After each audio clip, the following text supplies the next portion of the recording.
మొన్న శుక్రవారం June 21న release అయిన వరుణ్ సందేశ్ కొత్త సినిమా నింద. అంటే ఈ సినిమా రిలీజ్ అయ్యి ఓపెనింగ్స్ లేవు. మొదటి వీకెండ్, మొదటి 3 రోజుల్లో, శుక్ర శని ఆది 3 రోజుల్లో చూస్తే కేవలం 40 లక్షలు గ్రాస్ వచ్చింది. ఇక అందులో థియేటర్ల రెంట్, గవర్నమెంట్ ట్యాక్సులు, ఖర్చులను తీసేస్తే డిస్ట్రిబ్యూటర్ షేర్ వచ్చేసి 20 లక్షలు మాత్రమే ఉంది.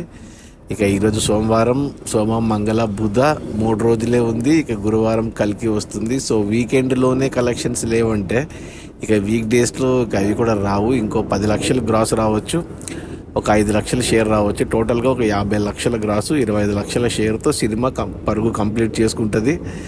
సినిమా కమర్షియల్గా డిజాస్టర్ అని చెప్పాలి. ఒకప్పుడు మంచి మార్కెట్ ఉండింది వరుణ్ సందేశ్కి. హ్యాపీ డేస్, కొత్త బంగారు లోకం, ఆ తర్వాత వచ్చిన సినిమాలన్నీ ఫ్లాప్ అవ్వడంతో అతని మార్కెట్ పోయింది. నేను సినిమా చూశాను, నింద పర్లేదు, బాగానే ఉంది, మంచి సినిమానే, కంబ్యాక్గా బాగానే సెలెక్ట్ చేసుకున్నాడు. కానీ ఓటీటీకి వచ్చింటే బాగుండేది అనిపించింది, థియేటర్ సినిమా అయితే కాదు. సో అది మన వరుణ్ సందేశ్ కొత్త సినిమా నింద. రిలీజ్ అయిన మొదటి 3 రోజుల్లో 40 లక్షల గ్రాసు, అందులో డిస్ట్రిబ్యూటర్ షేర్ వచ్చేసి 20 లక్షలు. సినిమా కమర్షియల్గా డిజాస్టర్. Okay, bye.